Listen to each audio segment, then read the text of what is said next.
Wala pang isang buwan simula nung mag-umpisa ang klase, pero sobrang miss ni Ate Helen ang kanyang pamilya kaya nitong weekend ay umuwi siya.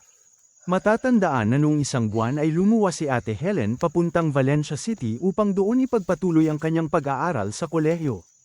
Iniwan niya ang kanyang mag-ama sa kanilang liblib na lugar para tuparin ang kanyang pangarap na maging isang ganap na teacher balang araw.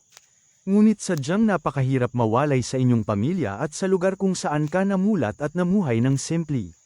Sa ngayon kasi ay nasa adjustment period pa si Ate Helen dahil maraming first time na nangyayari sa kanyang buhay.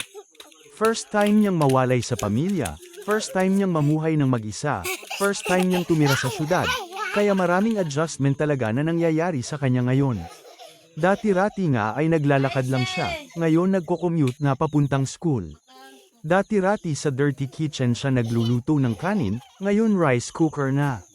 At syempre, she must have to learn kung paano i-budget yung monthly allowance na natatanggap niya sa kanyang sponsor. So at least yung changes na nararanasan niya sa ngayon is an improvement ng nakasanayan niyang pamumuhay. So, to make the story short, umuwi lang siya sandali para bumisita at maibsan ang matinding pangungulila, ngunit bumalik din siya sa syudad upang ipagpatuloy na abutin ang kanyang pangarap.